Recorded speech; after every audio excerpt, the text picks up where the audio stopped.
Grab your beverages and turn up your interweb. Solving the world's problems 12 ounces at a time. It's Dudes and Beer.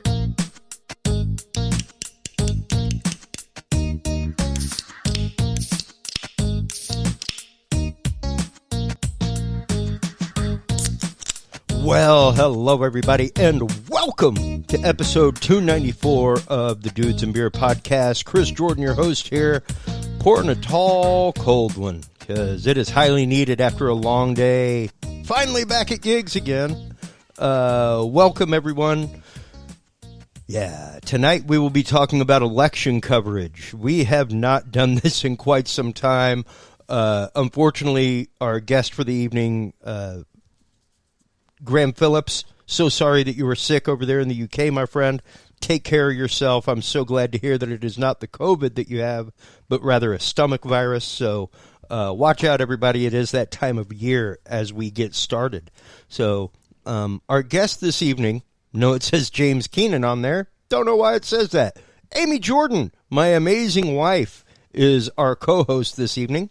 So welcome to the show again, baby. Thank you. You're always here. I mean, thank you. Yeah, there you go. Always here. During election time, last time we did this, I was actually listening to the episode the other day. That was episode, I want to say it was 73. Whoa. Something like that. 73. Yeah, I mean, that's like baby pie. I know. It doesn't really seem like it's that long ago, but we actively had Confucius Jones on the show. We had Aaron Fresh Knight. At the time, they were not with the Breaks. They were not with KUTX. They were just talking about possibly doing that. Mm-hmm. So glad to see where they've come now. Same thing with our other guest that was there, Tia Williams. Mm-hmm. She is out with her show Gentrified, getting that done. Absolutely, making lots of films. And right now, Stephen Bishop, congrats on the new position, my friend. So sorry you could not be here for the relive of this episode. But excuse me, I'm going to sneak away because our tiny child has appeared. Haha, yeah. Well, last time we did this, we had a great time. It was a very long show, one of the longest in Dudes and Beer history. We verged on close to 5 hours of content that night. So much so that we got kicked off Spreaker and had to come back because we hit the capacity for speaking time. And I remember going through and listening to that the other day for the first time literally in almost 4 years since it happened. I know I went through and listened to highlights the next day, all that kind of stuff. And man, the utter surprise that was in the room whenever things started getting announced, whenever results started coming in, all that kind of stuff, it was flabbergasted is the easiest way I could put it. I had called the election before that. We had of course been covering everything as we do on Dudes and Beer regularly, and my whole thing was that this was the first reality show election. Thank you so much, Alan Phillips, for tuning in this evening. We always try to keep it interesting. It was more than interesting getting the show ready this evening. I came off broadcast from a show, came home, had a quick Zoom call to take care of some stuff, and then handled all of this in very quick fashion, getting set up here in the studio. So thank you so much for tuning in. We will always try to bring you some of the newest and greatest information.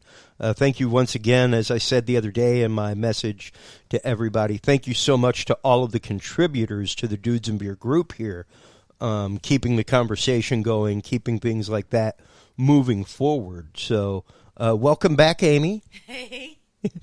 So I'm hoping that I don't have to run off too many more times. You may. We have a tiny child, so that happens. We also have a tiny cat in case either of us get attacked at any point. We have a tiny kitten who's decided to attack everything. That's right. Yeah. Anyway, what are we up to? Well, I was just talking with the audience about some of the some of the coverage that we had last time, and the quite literal flabbergastation of people. I know, I love making up words. Yeah. I just turned that into a verb. I think. Sure, yeah. Yeah. But yeah, I mean, just to hear Confucius just fall out like, "Oh my God, I can't believe this just happened." It was very surprising. It was. I'll have to say. If you go through and listen to that episode, folks, I don't mean to have the maniacal laughter that I have. I was really worried about what you're going to when the results start coming through. I literally just laughed maniacally, out of control almost, because like the whole year that we had been covering everything, I just kept saying, like, get ready for our first reality TV election. This is it. We officially had, for the first time ever, a WWE wrestler running. Mm-hmm. We had an active wrestler running for president, and he won. Like, it was nothing. He had just come off a stint of reality TV. So it was one of those, like, if you're looking for a reality TV result, this is it. It was the biggest twist that most people could expect. Yeah. You know, like it took people aback. And it was one of those things to me that was just there, you know. If you looked at it, it was one of those things that to me was a foregone conclusion. The candidate on the other side totally missed the entire Midwest. Mm-hmm. Like, let's just don't go visit the Rust Belt. Sure. But I think in addition to that, it was really just more the fact of, I think, lack of coverage, believe it or not. Lack of coverage in the election? I mean, as I recall, and clearly I'm not great at recalling, but as I recall, there was quite a bit of talk about the whole Hillary versus Trump situation. Sure. I mean, I don't know if we can blame him winning on like a lack of press coverage, because if only just because I feel like if we said that would encourage the press to be more, and I don't think they need to be more. Well, so I don't know. I mean, I feel like you're right that it was a foregone conclusion, but really more just because the world was, a reality TV place that was like begging to find out how to explode the world and make it crazy. So we aren't anymore. Oh, no. I can almost guarantee that if the next time TV shows are pitched, if someone pitches a reality show, they'll go, could we get people to write a show instead? Yeah. Like, I feel like we've had enough reality for a while, and we're done with that now. And when I say there wasn't enough reporting, what I mean is actual reporting, not sensationalism, okay. not like coverage of a topic, but actual reporting where you're trying to say that in 2016 there was not enough actual reporting. It feels like saying it's just like a shot in the dark of like vague notions right there. No, not really, because I mean actual reporting is where you only report and let people make up their mind. Okay. That's it. Like old school Edward R. Murrow, these are the facts as we know them. It's up to you to make up your mind. That is not the case and course of modern day media. That is not the case and course of modern day news. Sure. Just about everybody is towing a line in some way, shape, or form. Yeah. I mean, I hear what you're saying. I feel like in you can't just say that in 2016 they didn't do that. There was quite a bit of rabble. Oh, no. I feel like there's a lot more lying and fake news now than there ever was.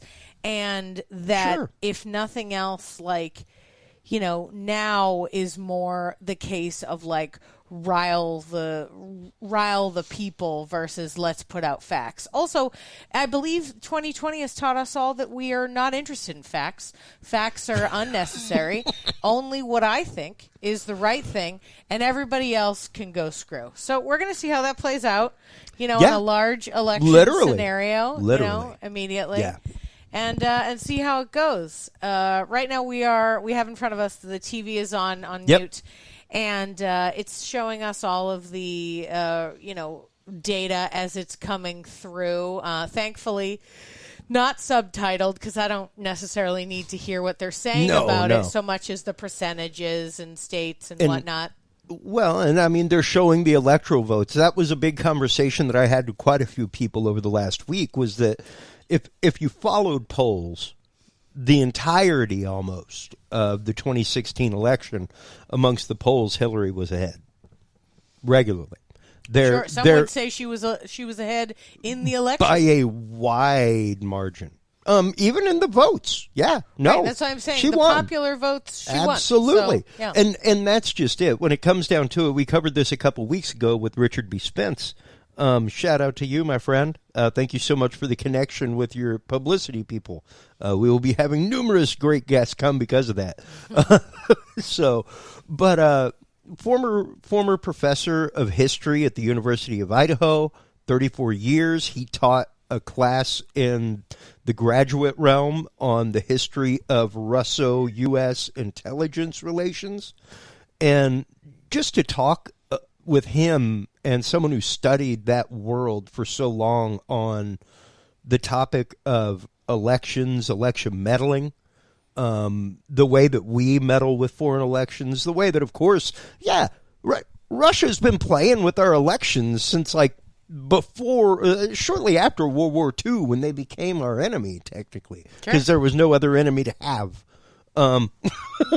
Let's just go be angry at the people that helped us. Sure. I mean, who do you think's leaking the Hunter Biden stuff? Them, well, for sure. And that's one of the interesting things coming out right now is the Hunter Biden stuff, all that, because of course there is the questioning whether or not the stuff is real. When in fact we actively, come this time 4 years ago, were beginning to look into Russia meddling. Was the president in know of this? Did the president-elect allow this to happen? Did he encourage it to happen? Come to find out, no, not really. Russia definitely did some stuff. They definitely put some ads out.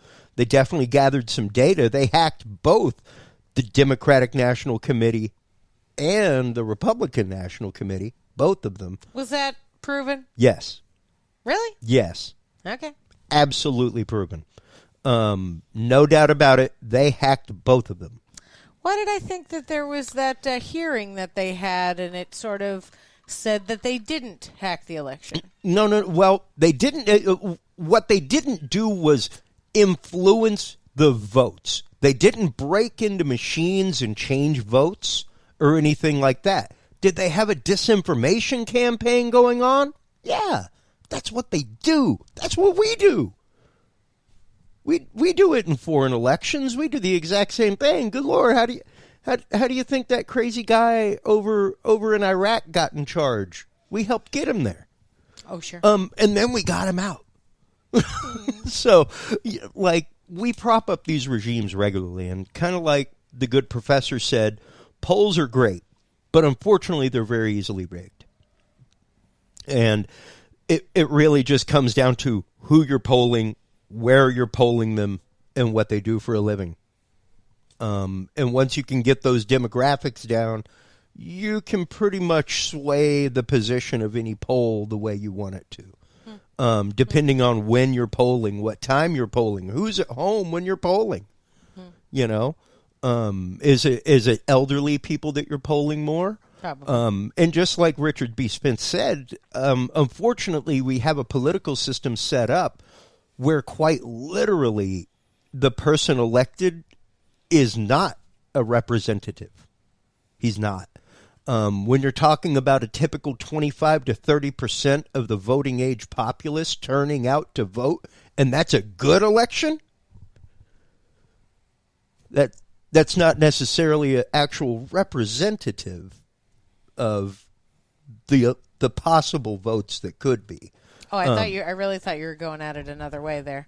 I thought you were going at it in that these people show up with their agendas and their thoughts and their opinions, and they do what they want, and they don't actually represent the people that they are in charge of. That is the flip that's side. Actually, this case. That is the case in I don't House, care at Senate. all what any of them believe or what they plan to do, unless they're showing me that the constituents in the area that they represent want that to happen. Mm-hmm. I have no interest in that. I am on purpose politically agnostic. I am not red. I am not blue.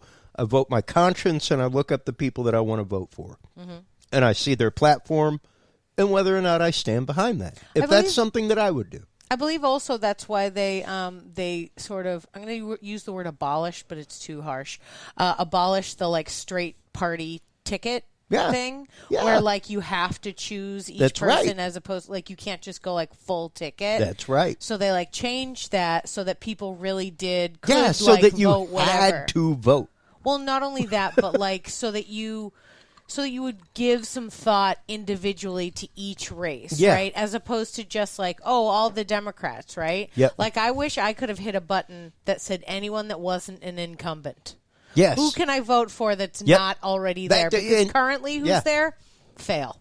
Yep. You failed. Thank you so much for it. failing.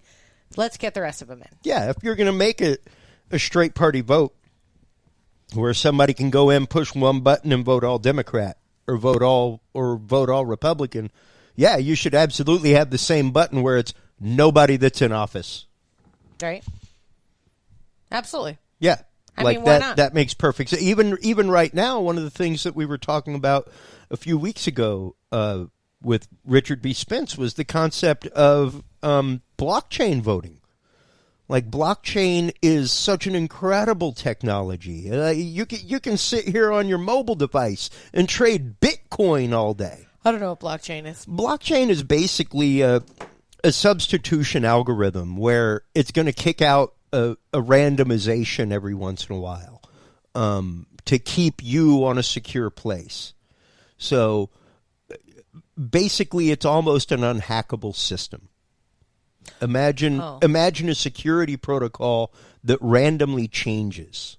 So we could vote with our phones? You could vote with your phone. Sure. From where you are. Here's the thing. If we've learned anything from this, from the mail-in voting scare and every single politician giving some sort of speech about how they're going to throw away this and this thing isn't going to happen, then I think maybe the idea of making voting easier is not what any of them actually want. Yeah. If they wanted it to be simpler and easier, I'm pretty sure we have the technology to do that. However, they don't want that because then they would actually find out what people really want.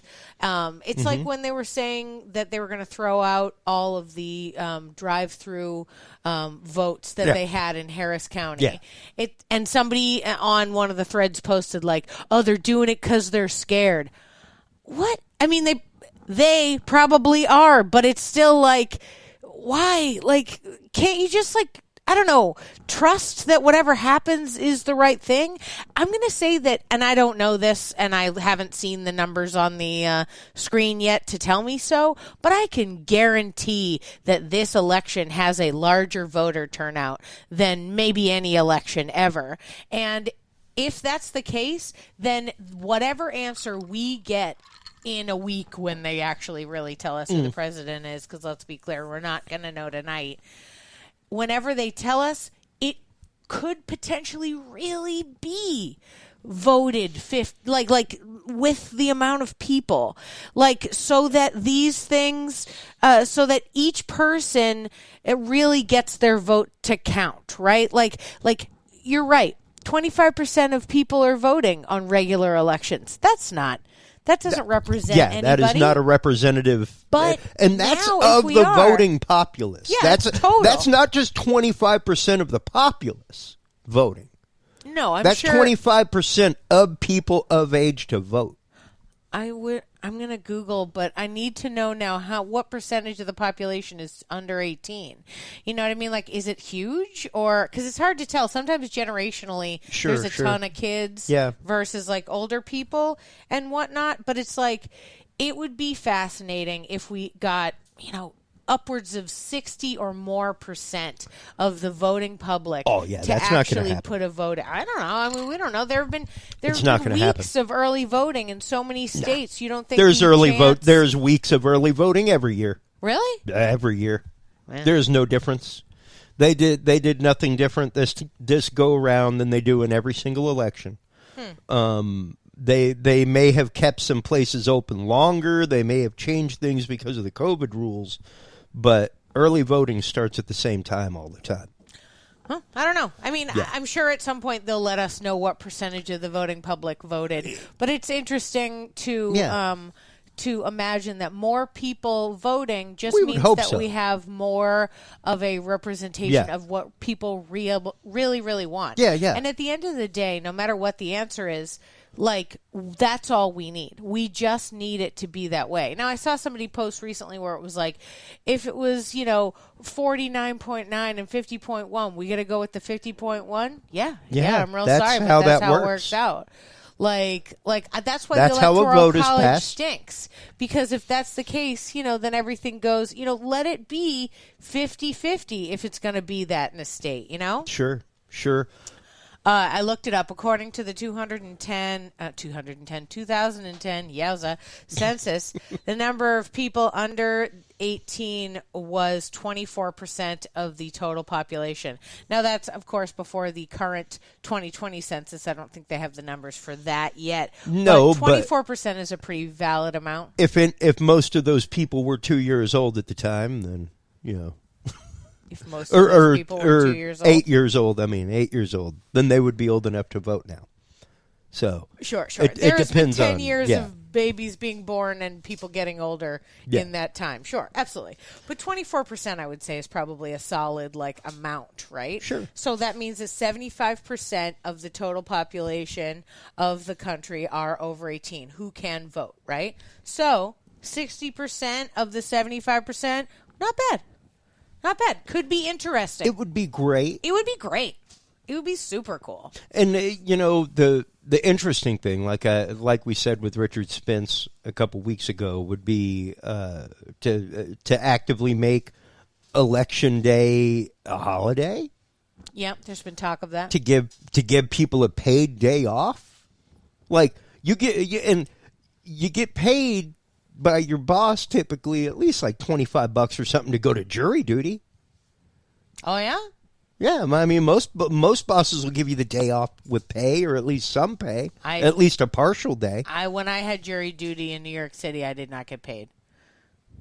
They give you like a Metro pass to get home. Oh no! I'm talking about from your boss. Oh, I didn't get paid by my boss. Oh, yeah. I'm saying that the city though. Were you working at a hotel? No. I was working at the travel agency at the time. I was a receptionist at a travel agency. It was a regular job, though. Yeah, I could see that, though, because most travel agencies they aren't corporately owned. They're like real estate offices. They're under somebody's auspice, under a single person. So regardless, I could see it's a business. Whatever it did, they didn't pay me.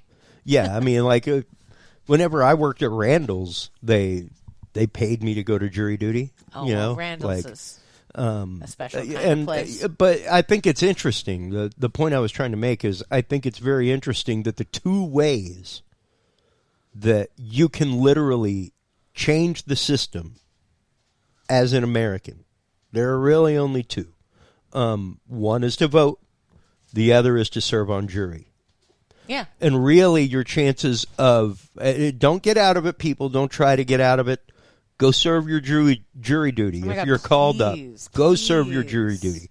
You, at that point, have the amazing miracle opportunity to make precedent in a court case, to hear a case that may be coming before a judge for the first time, that type of case. You literally have a chance to help make law.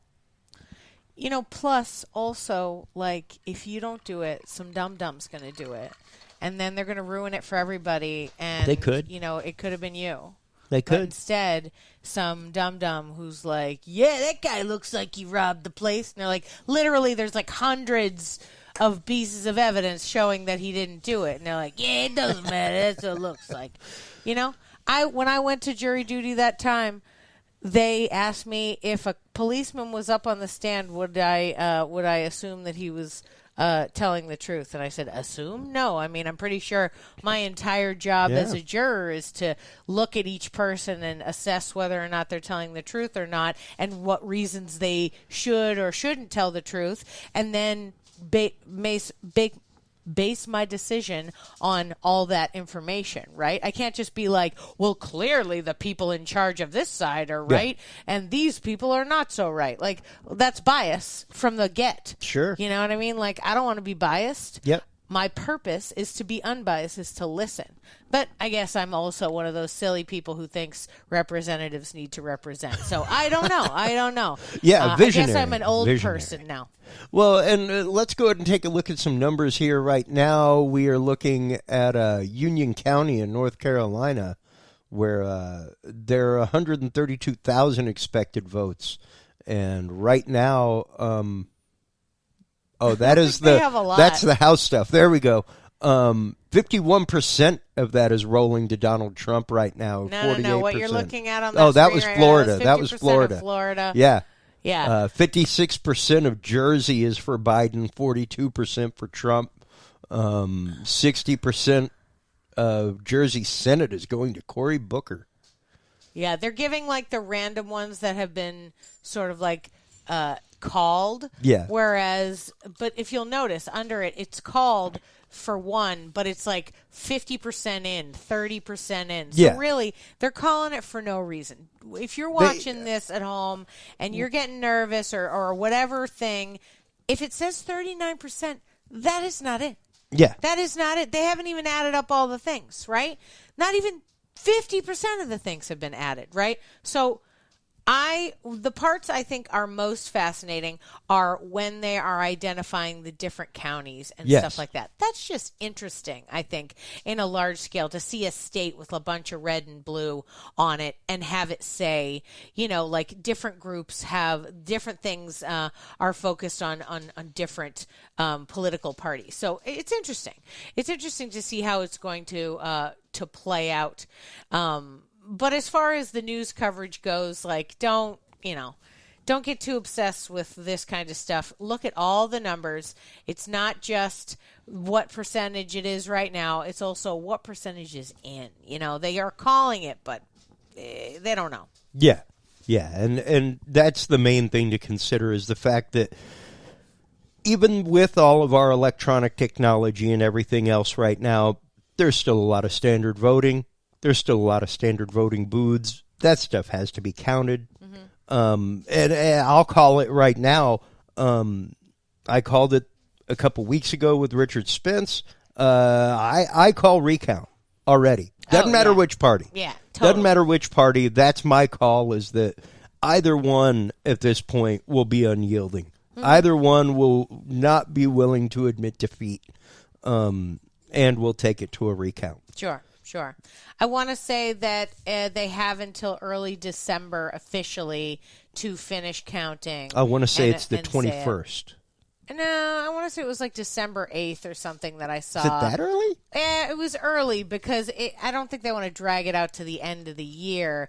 They need to, if whoever wins, you got to remember, you and I, we do conventions, right? They got to have a big old party with a bunch of stuff. There's a lot of people waiting on their print orders, so they need them in by December 8th. So the banners say the right things. So, the whatever, the napkins in the White House for the first day have the right name on it. Welcome, Sure. Mr. President, or whatever. Yeah. I mean, I don't know. For me, it's just the fact of it's inevitable. Neither party is going to accept defeat right now. It's going to come down to the same thing it did with Bush Gore. It's going to be a full-on hanging Chad situation. Yeah, absolutely. And even with that in mind, moving forward.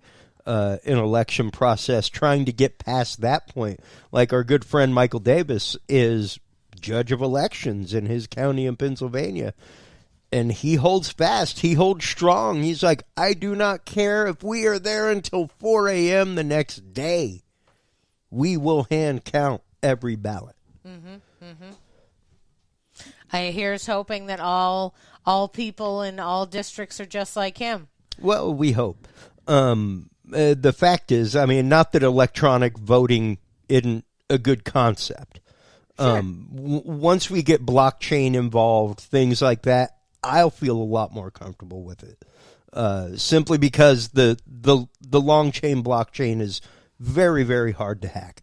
It really does guarantee the fact that you have privacy, I have privacy, even if our devices are talking with each other, stuff like that.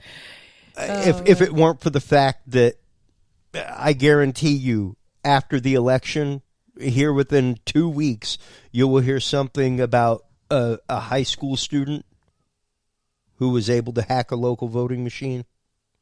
It happens every couple years at HackerCons, where they have white hat hackers and stuff like that. You know, people who get together in the community.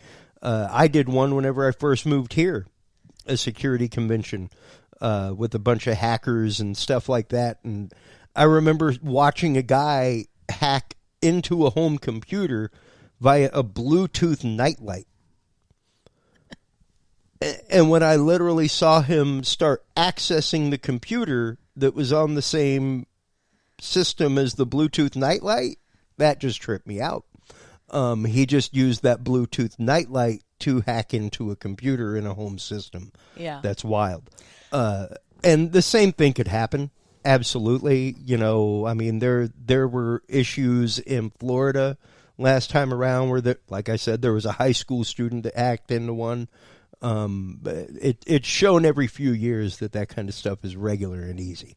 Yeah. So I'm going to have to say that if we ever get blockchain security for our voting systems, then and only then can you trust your government. Previous to that, at all other times, they are leaving it open with full knowledge and ability to create a secure system. And because they're not, in my mind, they're complicit in the fact that things get hacked. That they're leaving it open in the same way that the people who are in the electoral college think that they're the electors because they're somehow better than other people, so they should be allowed to vote whatever they want, even if something else doesn't happen, which, by the way, they only very recently, like 3 months ago maybe, got a rule, like an official law that said the electors had to vote what the popular vote was. They couldn't just go, it doesn't matter that 58% voted for Biden, I'm going Trump. Like, that's what they could have done in the past. And they did. That's what they did. Because they thought they were better, right? They were like, I was chosen for this high position, so I am allowed to make this decision and change it. No. Yeah. Now they're like, bros, your literal job is to see what it says and do what it says. That's your job, right? And I know that it seems like a silly job to have if that's the rule. And I do think it's a silly job to have. But I do think that all this, I don't know. I'm very conspiracy theorist and cynical about this in that I'm like, yeah, they wouldn't have the system if they want it to be hacked. Like they're setting up scenarios where there's this door and that door in various ways in which we can get messed up. And it's like, you guys could fix this. The electoral system does the internet does. Well, I mean, the electoral system does absolutely set up for the fact that you could have a means of control like that. That you could have, and we talked about that with Richard Spence, the fact that back in the day when the Constitution was written, when all these things were happening, absolutely necessary. And even now, somewhat necessary. When you're talking about major voting populace that literally exists in maybe 5 cities.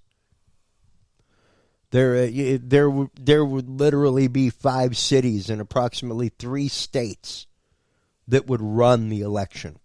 They still do. I know, and that's one of the reasons why the Electoral College still exists. The Electoral College doesn't do anything to change that. In theory, I mean, not really. It basically, the concept is that it evens out the equation of vote, because much like you have a representative number of people in Congress, you now have a representative number of electoral votes that can counteract another state. Oh, yeah, I know. So they use the same rigged system for the Senate and the House to run the Electoral College. Granted, yeah, and granted, like I said, in the days of our founding fathers, when you were talking about, let's say, the days of the Civil War, 50, 60 years after the founding of our country, closer to 100, but there were still skirmishes being fought 2 or 3 years after the Civil War ended, because people just ain't got the memo yet. Sure. In that day and age, yeah, I could totally see the use of an electoral college system, because it could be 2 months before the Pony Express. Maybe the Pony Express rider didn't even make it with the ballots. Well, what? So then he could have been. The horse could have thrown a shoe, and he could have fallen off a cliff on his way over here. So then now Delaware can't vote. So then Joe Elector just gets to decide what Delaware does because the Pony Express doesn't deliver the votes in? Seems bunk then? Well, seems bunk now. The difference is Johnny Elector in Delaware is in Delaware. So he's going to have a whole lot more information than the Congress down the road does. So I can grasp the concept, like I said, back then. In this modern day and age, I don't really know so much. Even good people like Richard Spence, who live in Idaho, which is not quite as populous as Texas. You go to states like Montana, stuff like that, where like you may not have a neighbor for another 5 miles in some parts of that. So what does that mean? That the voters in Montana should be allowed to have their votes count more than in Texas just because we have more people? Well, and that's part of the electoral system, is that the electoral system balances that out. It assures the fact that Montana's vote counts as much as Texas's. That Montana's vote counts as much as L.A. It doesn't, though. I just looked it up, and the number of electoral votes per state is just the same as the number of seats in the Senate and the House. And the House is the Senate. Everybody gets 2, but in the House, it's based on population. So it's still based on population. Absolutely. Right? Yeah. I mean, somebody was posting on Facebook, like, why do Louisiana and Kentucky have the same electoral votes? Seems like they have the same amount of representatives, and that's pretty much it. Yeah. Right? Like, that's how it is. So, yeah. I don't know. I mean, I get that it's focused on population and that it's supposed to be helpful. I just don't think it is. I think it's like, since we have the ability at this point to actually do popular vote and see what it is, take it. Yeah. Take it, man. And why not? Yeah. Yeah. And it's just silly to have 2 votes. If they wanted to keep the electoral college, neck and neck in Texas. Then forget it. Texas is right now 49 for Joe, 50 for Trump. Yeah, and it keeps bouncing up and down. Wisconsin, 50 and 48. There are quite a few that are neck and neck like that. Yeah, Texas, though, is definitely something that I'm interested in seeing how it goes. It would fascinate me, even if that it's 50-50 right now, is mind-blowing. Wow. And that the idea is that it could even possibly be blue is crazy. Even the stat that they're popping up on screen right now, where Pennsylvania received over 2.5 million mail-in and absentee ballots. That's amazing. That is just a resounding number, like you were saying, of representation going on. And right now, in the presidential race to 270, to the 270 electoral votes, Biden is at 89, Trump is at 63. I thought there were 500 and something electoral votes. I think so. I think it's to the greater number, though. You have to remember, you don't need 500 votes to win. You just need a greater majority of the votes. So, if 270 plus 270. I see. Yeah. Yeah.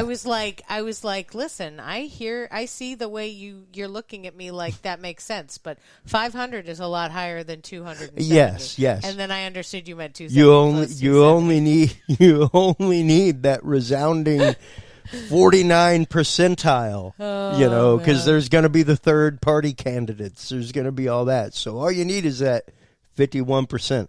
The East just Coast that 1% seems to have extra. a lot higher percentages of in, right? So like Florida's 93% in. Now here's my question, and I don't know if you actually know the answer to this, and maybe we're just going to make it up, but why don't they count the votes that came early? Because you can't. What do you mean you can't? It's not election day. Yeah, but who cares? Count them. Oh. What do you mean no? I'm trying to get this done quicker. Get it. I get understand those that. We have quite a bit of time. Great. Now we got till the on middle the of day December. Of it.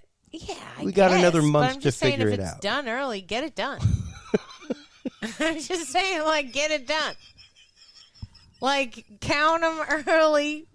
Get a post. You can go vote, but we cannot start tallying votes. We cannot open them until election day has come. That just seems like a waste. No, man. Right. Yeah, I mean, it makes perfect sense to me. I don't know. Great. Today's election day. You can go cast your ballot early, but we ain't going to be looking at it till the day of. Hey. Otherwise, we'd be having 3 weeks of this on the TV. This would be a 3-week long process. No, they just when it starts, they're like, okay, so here's the tallies from the early voting. Right, we just start up early on the early votes, and we're like, ooh, ah. Now, we granted, so much those are some done. of the first numbers that they give you. Sure. Because, they're just starting coverage, so some of that stuff is still coming in. The reason why the East Coast is done earlier is the sun set earlier. The time zones start over there and they move west, and things change by it is. It's wild. It's a crazy thing, Greenwich Mean Time. Crazy. Yeah. So Alaska's the last one to stay open? I see. Oh, yeah, kind of. Mm-hmm. Well, technically Hawaii, but... Oh, okay, you're right. Yeah. Ooh, we'd really have to wait for Hawaii. Exactly. Hawaii should all do early voting. There should be no voting on election day. It should just be... I just think it's silly not to count it before. There's 14 million. You can't count for... Think about the boy counting to 20. Imagine somebody counting to 4 million. He's pretty quick at it.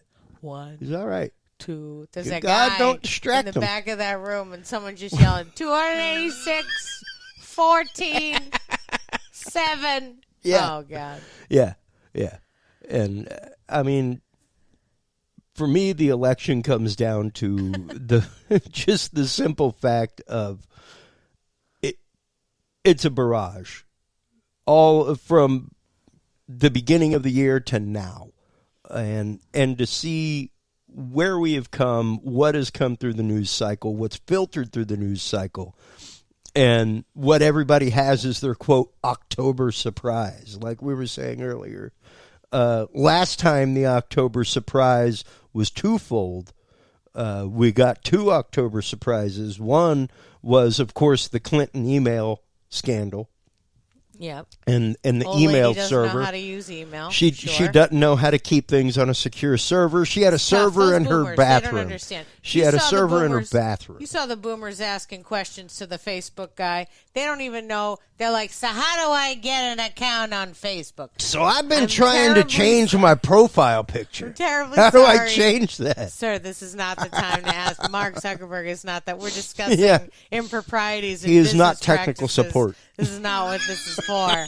So tell me, what does HTTP stand for? They were not great, right?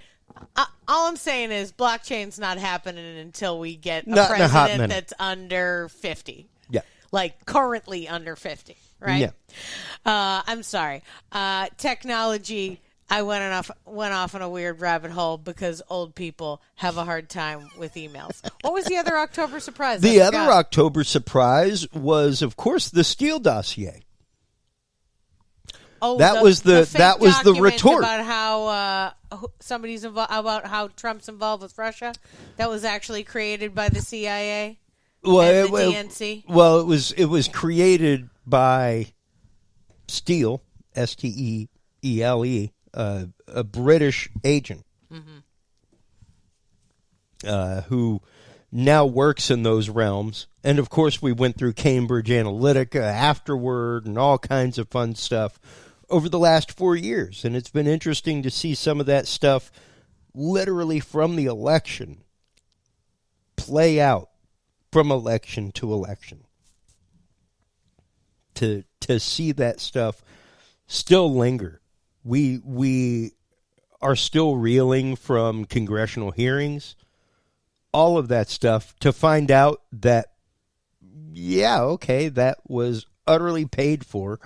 That was a document that, come to find out, was written by a foreign agent, used by the FBI to go obtain what is now known to be illegal FISA warrants, so illegal that the FISA court said it is the, quote, greatest abuse ever seen by the FISA court. FISA court usually deals with torture. FISA court, yes, is the only court above the Supreme Court in the United States. No, I just wanted to say that to be clear that if this is the worst thing the FISA court's ever seen, the other things the FISA court's looking at are like terrible, terroristic, horrible abuses of power. And this is the one. This is the one that's the most terrible. Yet I bet you half the people, well, not our audience, I bet you they do know that, but I bet you most people don't even know that was debunked. It's like we were talking about earlier. Nobody cares about facts. Yeah. No one has any interest in some facts. Nope. Absolutely not. And I believe the 2016 election alerted us to that by the woman from the DNC who had been fired for lying being one of the people speaking on television on election night, being like, let me tell you what's going on with the DNC. And I was like, didn't she get fired for fraud? Oh, she's fine now. Yeah. Well, I mean, she's fine because it came out that legally the RNC and DNC are fully allowed to rig their own primary. Oh, I'm sorry. I shouldn't have laughed so loud. That's just ridiculous. That's apparently in law.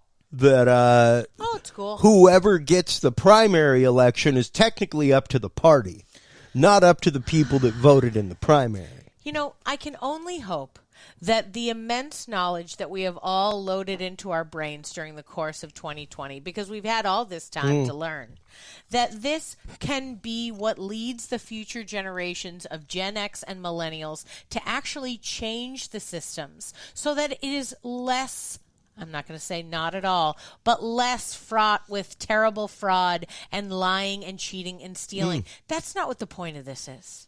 That's not what the point of this is. The point of this is to have a leader of some kind. Now, not even a leader that's going to spend that much time. 4 years? Come on. We all know 2020 felt like 56 years. But 2016 to 2020 didn't feel like 4 years. No presidency ever feels like any amount of time because 4 years is like a minute and a half. 4 years is nothing. Right? So realistically, we're just asking for a solid spokesman, right? I just want someone to say, like, buy this car, right? I don't need anybody that crazy, but it's just been so crazy. It has been. And we need to update the systems. We need to get out there and get ourselves involved and hold people truly accountable. And I don't mean this crap. You know, Trump, Biden, they're all in the same system. Well, they're all doing the same thing. It doesn't actually matter. You've heard my spiel before. I don't want to live in a political lean-to. That's what a two-party system is. Sure. You got no walls. It's a lean-to. That's it. One good breeze, it falls over. You got to have more than two walls. You gotta have more than two walls to make a house, folks, in order to live in something. And like the analogy I give on the show all the time is the movie Moscow on the Hudson with Robin Williams. I love that movie. Great movie. If you haven't seen it, go check it out. 80s classic, folks. But the scene where he is walking down the coffee aisle and passes out. Because when the movie starts, he's in communist Russia. He's been like waiting for 3 hours in a toilet paper line to go get toilet paper for his 10-person family living in this 2-bedroom apartment. And when he defects and comes to America with the circus, he goes to the supermarket for the first time and just plotzes because he goes down the coffee aisle and there's more than just coffee available. There's like Maxwell House and Folgers and, chock full of nuts and like here's Cafe Bustelo. Here's this kind of ground and that kind, and so many choices. He doesn't know what to do with himself, and his brain just shuts down and he passes out in the middle of it. And that's what our political system is designed to be. We are supposed to have so many choices that we don't know what to do.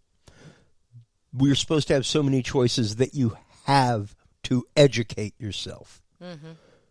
When you're stuck with two, and when people consistently tell you nothing else is valid, nothing else is valid, nothing else is valid, question that all day. My first election that I was old enough to vote in, I remember watching Ralph Nader, my candidate of choice, being held out by security from the debate stage. Ralph Nader, who without him, you would have all died in a car crash. That's right. Because he's the person who convinced them to put seatbelts in cars. He's also the person that convinced them to put turns in the road. To keep you awake. Turns in the road. Because, hey, Houston to Dallas up 45 is literally a straight shot. But for some reason, 45 does this every once in a while. And it does that literally to keep you awake. So they did all kinds of studies back in the 60s. Ralph Nader was one of the people who led that charge in the late 60s, early 70s. Should have been given the chance to be part of the debate stage. You know what? The whole debate system is a separate rigged scenario. 2 elections. A lot of them, they just want to create a scenario where it's. I was actually thinking when you made the reference to the Moscow and the Hudson situation that it was like, it was so controlling in the communist Russia that they forced them to have only 2 choices. Same with what's going on here, right? Oh, no, absolutely. We should all have as many choices to vote for That's right. as we have versions of cereal that you can get in the aisle. You know how many versions of Cheerios I looked at today when I went grocery shopping? 12. Yep. How many people do I get to choose from to vote? 2. Actually, there were 4 on the ballot, but let's be clear, I didn't ever hear the names of the other 2. Wouldn't have minded a Yang. I'm a Yang gang for sure. Andrew Yang, love you, buddy.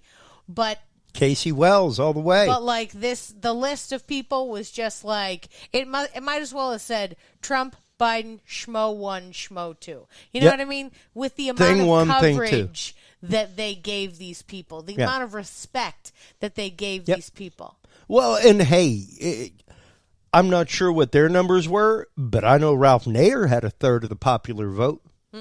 Even come election time, he had a good majority of the popular vote. Yeah. Better than a quarter. And once again, held out, kept away from the debate stage, told he was not invited, mainly because the debates are actively run by the media and sponsored by the major parties. You know, I have said that 2020, while a terrible time for all, has been a time where we've learned a lot about, the way the elections work and just the way that, the whole government works. Yeah. And I just really hope it's certainly ignited quite a few people in, in various generations from the millennials to the Gen X to get more involved so that in the coming years, when our generation is the oldest, like coming up very soon, we're Gen X. We're going to be the oldest people. And realistically, I think that's going to be great for America. For Generation X to be like 50s and up, yeah, yes, we are the crowd you want hanging out because we're not trying to make anything too crazy. I would say most Gen Xers are like, hey, relax. I can imagine in the next 15 years how the House and the Senate will start to look kind of like the security camera on a high school cafeteria.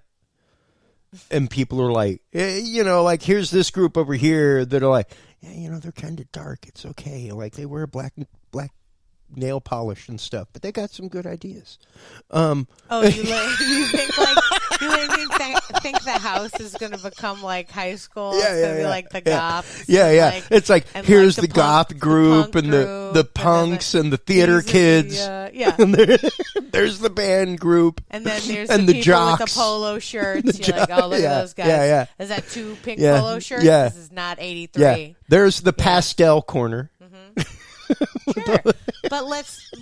But from, we joke, but wouldn't it be great if that many different kinds of people were truly represented? That's the idea, that exactly. Many different points of views. I am always saying that there should not be a, money barrier to getting into politics, right? We need people who are politicians who are living on the poverty line. That's right. Heck, I feel like there was a homeless guy trying to run for president that was talking to you a couple of weeks ago. It's like, yes, why not? Homeless. He's just traveling the country getting his word around. No, I thought there was a guy that was like the homeless, the mayor of the homeless or whatever. There is a mayor of the homeless in Austin. There is an elected mayor by them. So all I'm saying is the homeless population is an unrepresented population, absolutely, right? Totally disenfranchised. Because let's be clear, I'm pretty sure you have to have an ID and an address to vote. So all those people living on the streets, they can't put their word out there. But who's to say that whoever the president is doesn't affect their lives, right? It absolutely does. Absolutely does, right? Absolutely. Like, in fact, I noticed, and I'm hoping it's more of a help them, it's cold out scenario than a let's clean it up.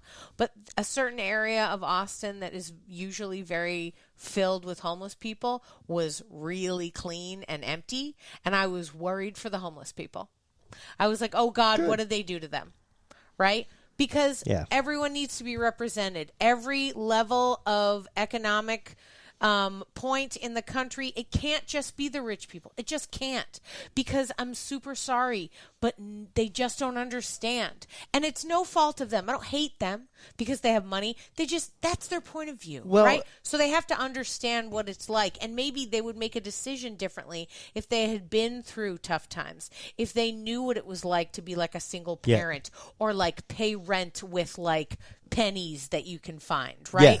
Like, people need to have gone through that to actually make true, good economic decisions that benefit everybody, right? And I just wish there was a way in our system that people of all economic levels could be part of it, could be representatives, and that as representatives, they were not there with their own thoughts and feelings doing what they want, but rather we're there to represent the people they're there to represent. It's not about them. It's about wherever it is that they represent, right? Sometimes it's the whole country. Usually it's a smaller district, a state, a county, whatever. But you got to stay focused on that and give those people your efforts, right? Yeah. I just, I feel like hopefully, I don't know that I think this election is the beginning of a lot of things for learning, for getting better, for improving the way that we are all actively involved in our own government. And I'm hoping that we stay this way. I'm hoping that we stay interested and involved. And, if you don't know what to do, figure out what your deal is. Figure out sometimes it's too much. If you're listening to this and you're like, I can't solve the world, what am I going to do? You don't have to solve the world. Find your one thing. Well, and put your effort into that one thing because it matters. Now, granted, beautiful advice. Thanks. And I'm all about change. The one thing that you have to remember, folks, is keep that dream in check. Mm-hmm. Great to have a head in the clouds. Make sure to keep at least one toe on the ground. Unfortunately, the horrible fact is most things you can only change in your direct vicinity. Most things you can only change right here where you can immediately run. That does not mean you are helpless, though, because believe it or not, as important as the national field is for politics, it affects your life maybe about that much nationally. Local and state level, like that much. Yeah, that's where your property taxes come from. That's where your education system comes from. All that kind of stuff. So focus on your nationals, folks. But more than anything, pay close attention to who is running for your local government, your state government. Those are the people directly in charge of your funds. And as great as it is to worry about what's happening in New York, short of living in New York, you can make no change. Mm-hmm. So you really do have to worry about the way that we talk about things on this show is the world that you can run to. Mm-hmm. The world within 3 arm spans, 10 quick steps. That's what you need to worry about. Worry about yourself. Worry about your family. Worry about your friends. Because when you worry about them, they'll worry about themselves and their family and their friends. And their family and their friends will worry about their family and their friends. It's a chain reaction concept. And it really does kind of mitigate some of the harsh pain of the world when you go, man, I just really couldn't change that stuff in New York from way down here. I don't know what happened. No, but you could make a ripple here that could make a pretty decent impact. That when your ripple hits my ripple, meets their ripple, and their ripple, and their ripple, we make a tiny little wave, and we can do things. So it really is about... You're so hopeful. It's about being positive. It really is. It's a small mentality shift. It doesn't take a lot. Because, yeah, it can be really, really easy to get discouraged with this stuff. It can get really, really easy to let the world beat you down. Mm-hmm. And to just think that, like, oh, my God, the next 4 years is going to be horrible. Hey, man, let's focus on the end of November right now. Mm. Let's focus maybe to the end of January. 3 months. Let's keep things realistic. Let's don't worry about the next 4 years. We can't do anything about the next 4 years. We cannot predict the future. Even our best computer models can barely predict the future. So... May I have one thought about this, though? Absolutely. So to that end, to the idea of, like, stay focused on your own state, on your own city, how it got run, I feel like 2020 and the pandemic showed us which states could handle it and which states couldn't.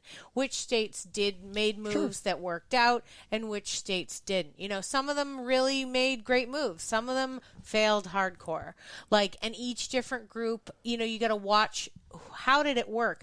How didn't it work? And then you can make your decisions on who of them you're going to reelect. And then also, like, different ways people are talking about dealing with stuff. You're like, well, we learned this from COVID, so we don't want to do that again, right? So that's a good thing. The other thing is, I feel like no matter what, you know, we were talking about the recount. People are going to be upset at the end of this election, no matter what. Whoever wins, whatever happens. If you decide after the end of this election, oh no, I'm gonna get out of here. I don't want to move here. First thing to consider would be, number one, Ain't no other countries taking you right now, so you can't go somewhere else, all right? However, bright side is there's 50 states, and you can see how each one of those states dealt with this situation. And if you think some state dealt with it better than, say, your state, well, then great. Move on over there. You're in the same country, admittedly, but you are in a different place with a different vibe, different representatives. Maybe you could find a better spot there. Maybe you fit in better with that sort of situation. The end is not nigh. It is just a matter of finding your place in the world, right? Who the president is, I mean, you and I have talked about it. Clearly, you and I are easygoing about this more than many of our friends. We're also a lot more centrist than a lot of people that we know. So we're kind of fine either way, right? I have my opinions. Sure, absolutely. Yeah. I voted for Biden. I'd like him to win. Do I love him? No. No, I don't love him at all. I mean, he's weird. But I voted for him because I'm like, yeah, sure, let's see how it goes. And see, here's a prime example, folks. Not a Biden guy. Sure. We share the same bed. We disagree politically fairly frequently. I don't know. I wouldn't say fairly frequently. I don't know how really but we definitely get into our debates about things. Yeah, sure. But I mean, let's be honest. I'm usually just trying to fight. Yeah. You can't help it. That's the Boston in you. But for me, it's I cannot. The whole spectrum is white to me. There is no differentiation. I can't draw a differentiation between what and what. Between Republican, Democrat, things like that. I see no differentiation in party anymore. Oh no, I don't really. There may have been a day and time in which, like, my grandfather was out voting before my mom was of age, where there was a clear delineation between Democrat and Republican. No, I mean, and policies. Realistically, at this point, every party person is just a huge liar, and every possible thing they're hanging their hat on. I guess the Republicans, the only thing they care about is abortion now. Like, that's just the only thing. Like, everything else is out of the window. All the, like, small government, nah, we don't care. Like, lack of regulation, it's cool, I'll take some regulation. Like, I don't understand. There's so many things about Republicans that they, like, stood hard on back in the days of HW and W, where they were like, this is what a Republican really is. And really, if you're a real Republican, how did you get Trump? Like, I don't like Trump, but it's less that I don't like him because he's like a flaming pile of insanity, but really because, like, I want if the parties are actually going to be, if you're going to have a two-party system, have some rules and stand up for those rules. And right now, none of them are standing up for their rules. No. So it's just a popularity contest and a bunch of old people being like, hey, I'm really mad about these various things. But the only thing that, like, half the Republicans that I know argue about is abortion. Great, don't have an abortion. You don't have to vote to decide to do that or not. Here's the thing: you can be like, you know what I don't want to do? I don't want to have an abortion. Great, don't. Like, there you go. Right? Done. But the idea that you have to force other people to do it, I just don't see how that is a Republican notion. Forcing people to do something? No. Instead, it should be no laws for nothing. You figure out how you live your life. That's Republican. So that's why I don't understand. That would be the anarchist what they are.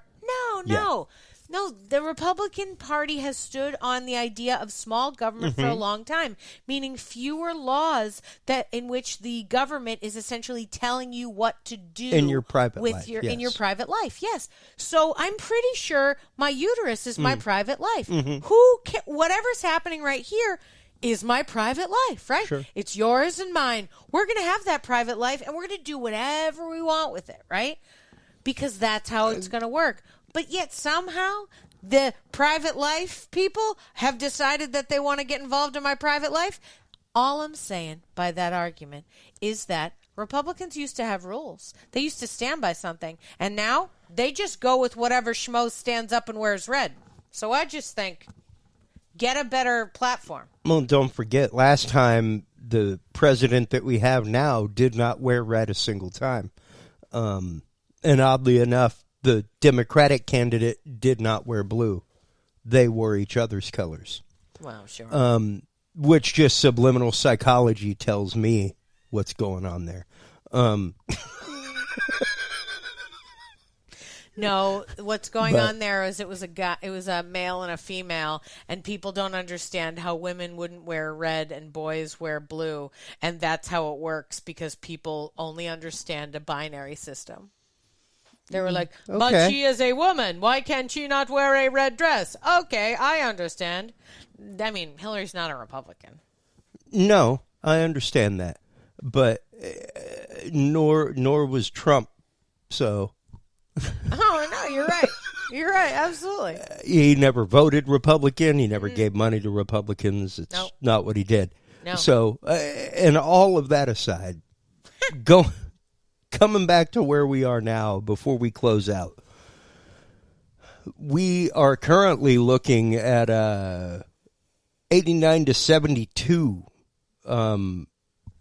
Odd how Biden's numbers haven't really changed a whole lot, and Trump's have gone up by almost 10.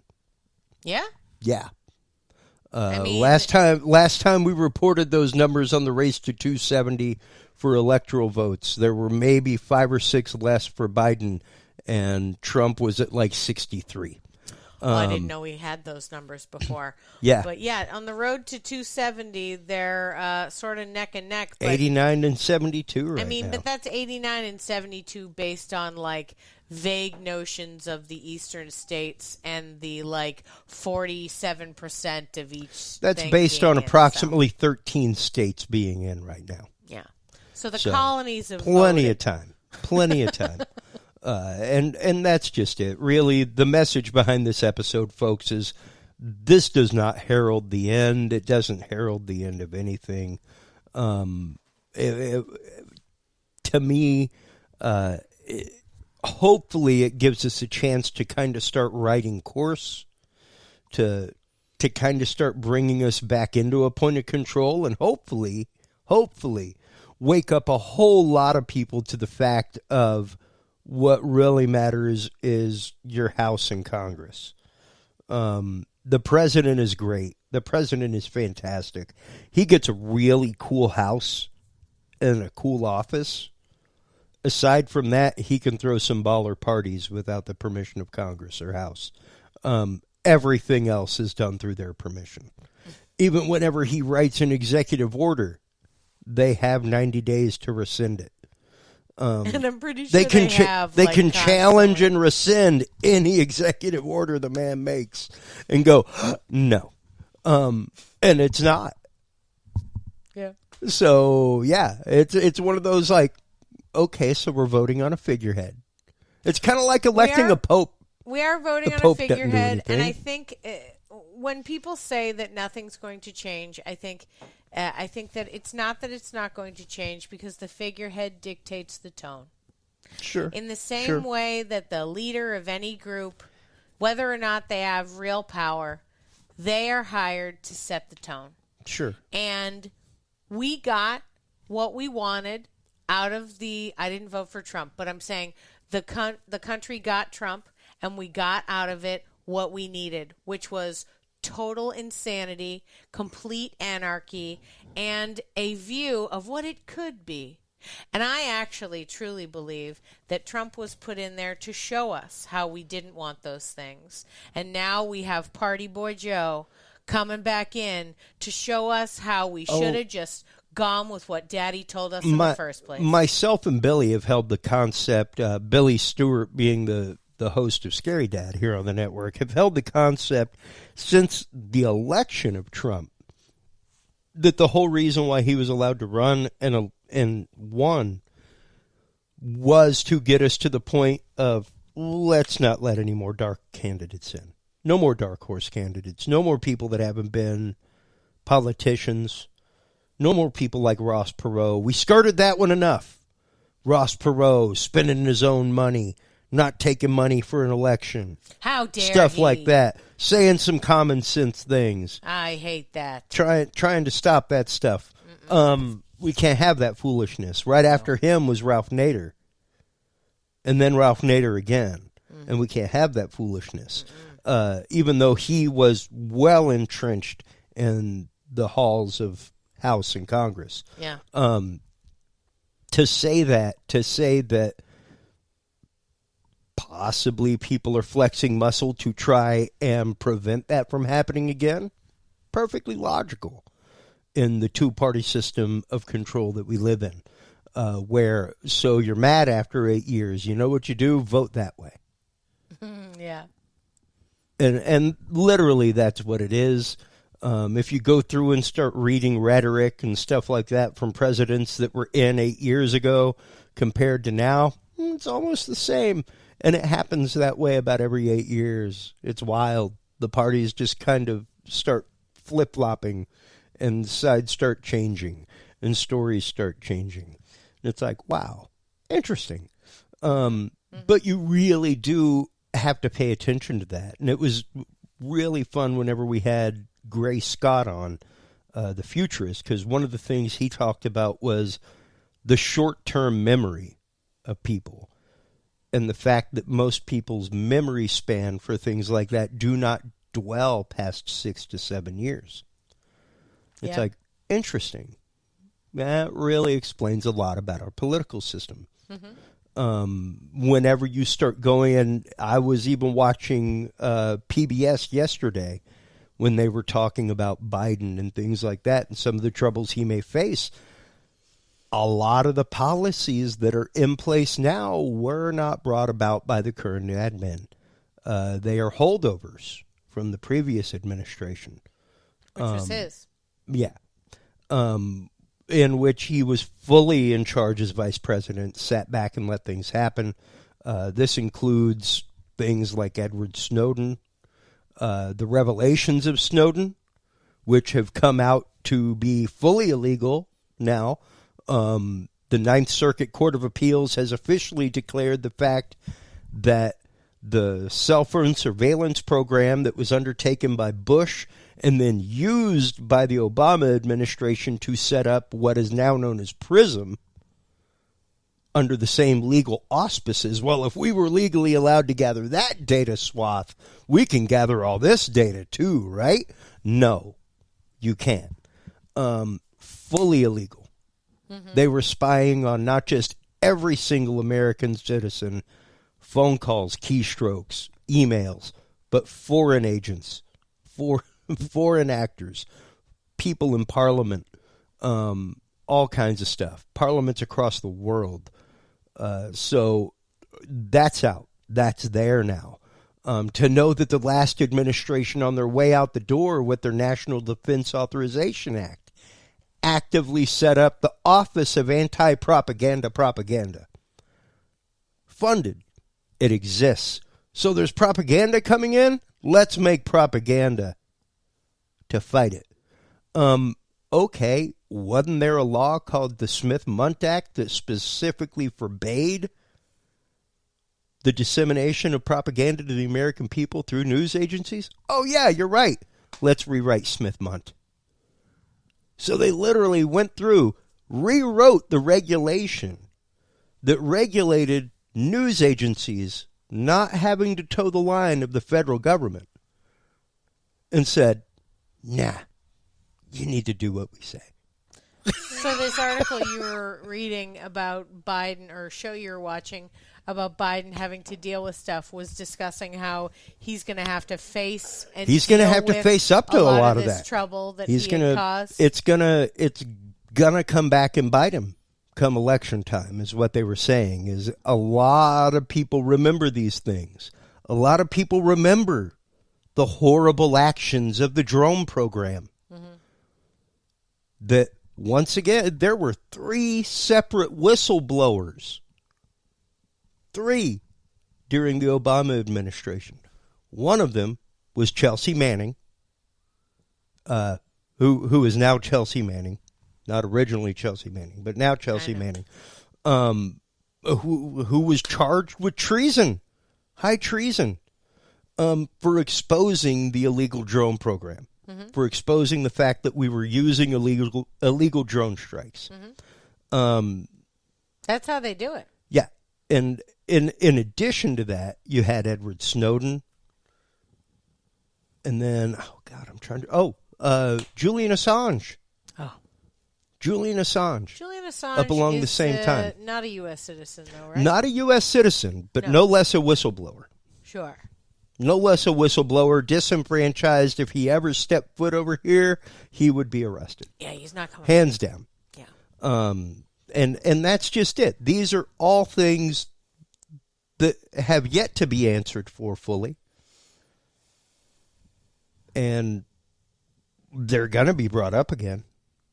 I mean, or they won't. Or they won't. Here's the funny thing about all this is that they decide what to talk about, and they decide with the press what they're going to discuss and what they're going to tell us and how it's going to work out. And, I mean, those people who were the whistleblowers were made to suffer for treason. And they didn't actually do anything wrong, but they're still suffering. So what they did was actively right. So much so that they are protected. But they're not. Because good old Eddie Snow's still hanging out, living in Russia. Oh, no. He actively has Russian citizenship now and is waiting on a baby. Oh, I'm sure. So, he is not moving back. Yeah. Absolutely not. Yeah, he has been granted full Russian citizenship. Good. And with that, it really is just the fact that we've got to get ourselves together as people, as individuals. We have to be willing to accept other people's beliefs, period. Doesn't matter. I don't care if they're religious. I don't care if they're ethnic. I don't care if they're political. Shut your mouth and listen. Quit waiting for your turn to talk and just listen. Be willing to accept somebody's beliefs for what they are and be willing to end the conversation at finding out and going, wow, that's interesting. The trouble is that all politics is intertwined with morality and the being American, and all of it is intertwined with being good or bad. They like to say the other side's bad and we're really good. Yeah. But in reality, we're all a bunch of villains trying to be top villain. We're all pretty bad. And right now, we have all been desperately hateful to each other. I mean, you've seen the internet. And it's just like, it would be nice if we were kinder to each other. I don't think that's happening soon. Nope. Certainly not this week. Coming from all sides. Coming from all sides. To that end, as we sort of wrap this up with reference to the election, this election coverage is going to be throughout the week. I don't think we're going to know. As Chris mentioned earlier, there's likely to be a recount, even if they make an announcement about who wins. Yeah. And I just would ask everyone on all sides to not be violent with each other. Yeah. There has been a lot of weird stuff, and it's been getting very intense and very wild, and I just beg of you, please, just take whatever happens and try to move forward and try not to hurt other people. Okay? That's what you need to do to move forward. You want America to be a better place, no matter who you're voting for? You know what's going to make America a better place? Kindness to your fellow man. That's right. So get her done. Well, and, that's one thing that we have been saying on this show since the beginning of COVID, since all this started, is hopefully by the end of it all, we can find a newfound realm of empathy toward each other and a newfound realm of respect for each other just as people. Mm-hmm. And when we find that, then we'll be on the right path as a country. and as families. But as we saw leading up to the election last time and for the last 4 years, America is just ready and willing to be divisive for no other good reason than to be divisive. They're willing to be angry for no other reason to be angry. And they're willing to literally hate somebody that they have not met. And before I finish that thought, let me pull this up real quick because I actively want to say it on air. Uh-oh.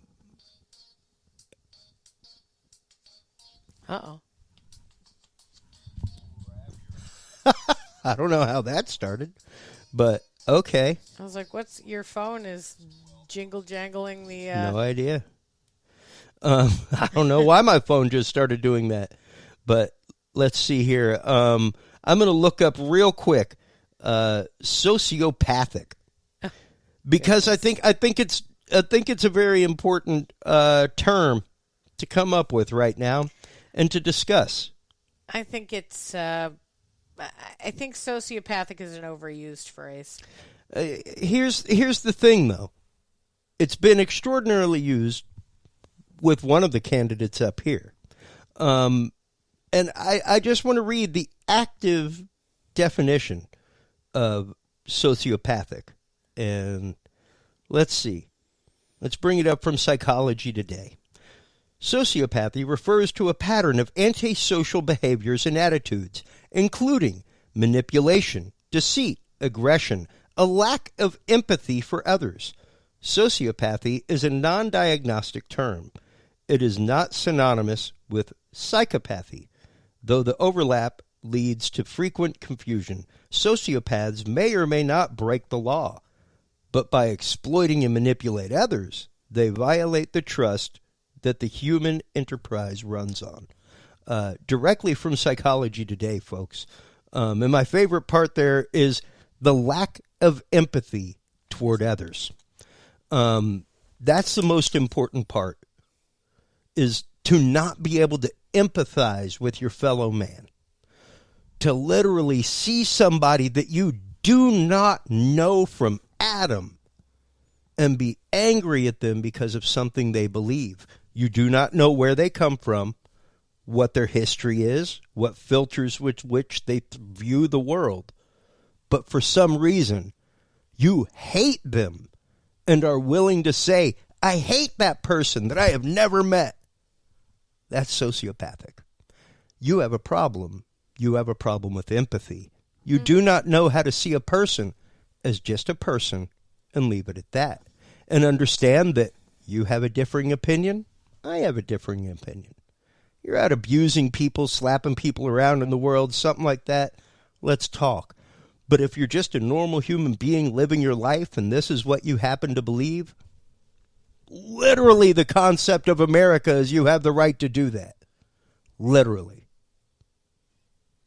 So the idea is you live your world, I'll live mine, and on occasion, those borders cross. Now what do we do? That's the concept. The question is, how do we get to that point?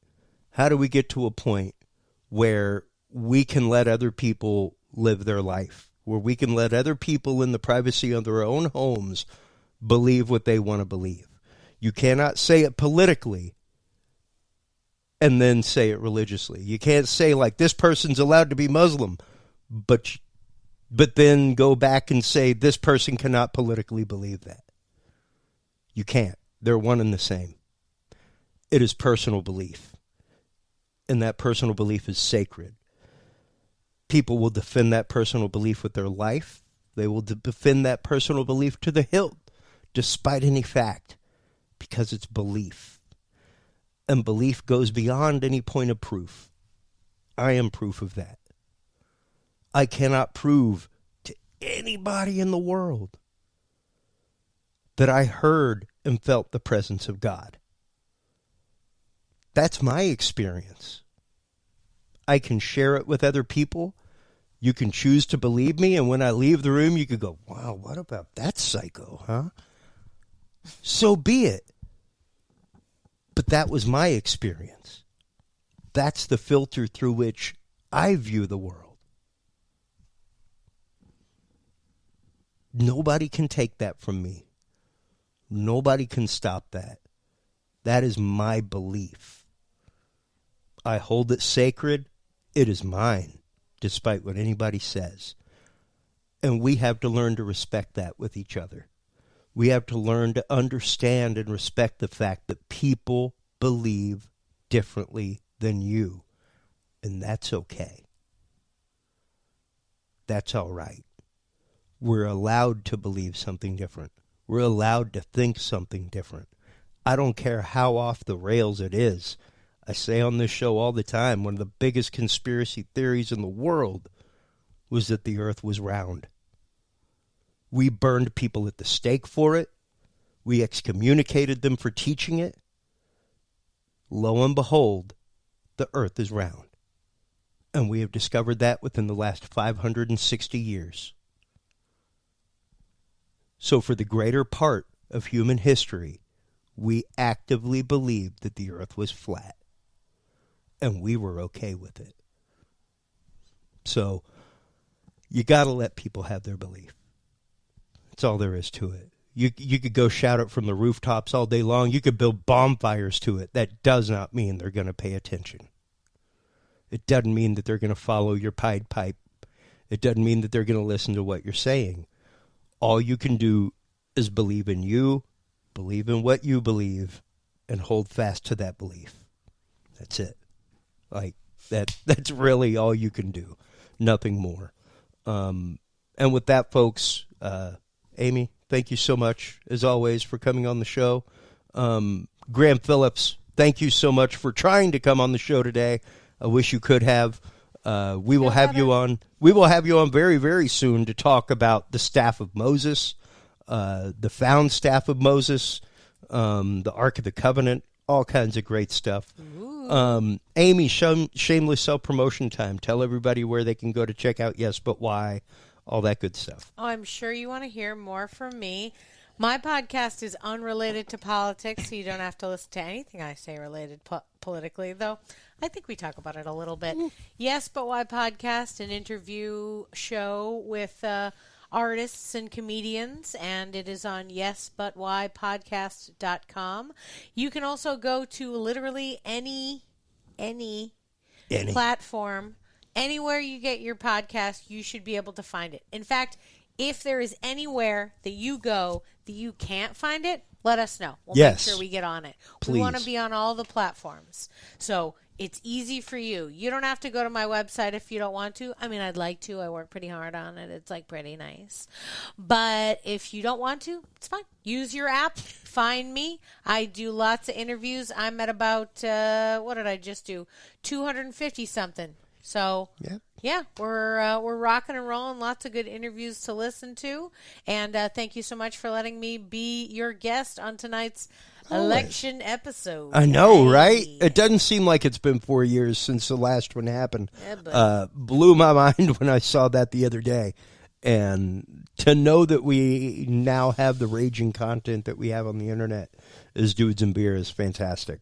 To go back and look at episodes like that where it was like, wow, we went so long that we had to restart. Because Spreaker was like, yep, you hit the max. Time for a new episode. Yeah. And thankfully, this one won't be as long. Well, not as long. And not that there wasn't some great info in that. There were 5 people in here talking about what was going on for hours. It was fantastic. But tonight's schedule is a little bit different. I've got an early morning show. We do not nearly have the guest lineup that we had at that one.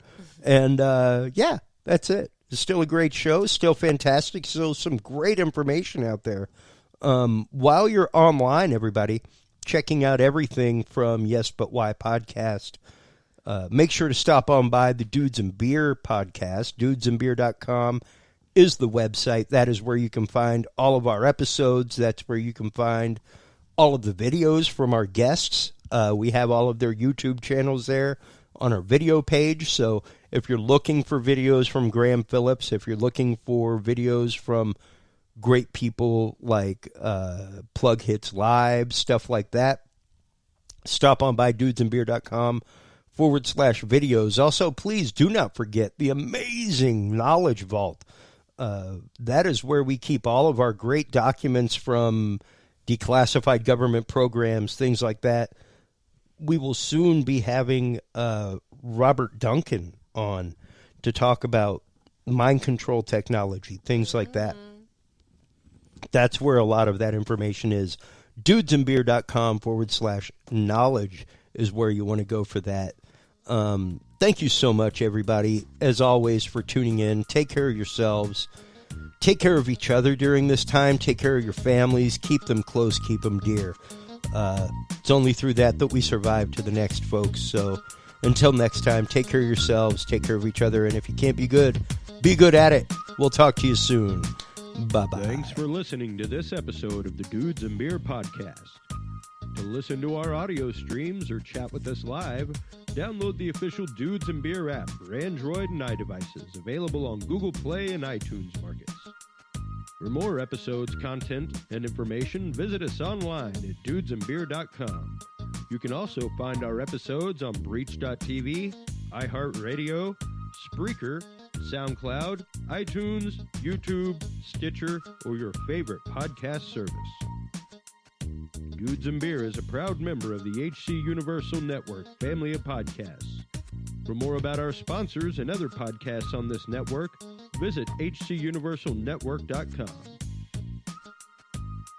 Thanks for listening, everybody, and until next time, drink responsibly.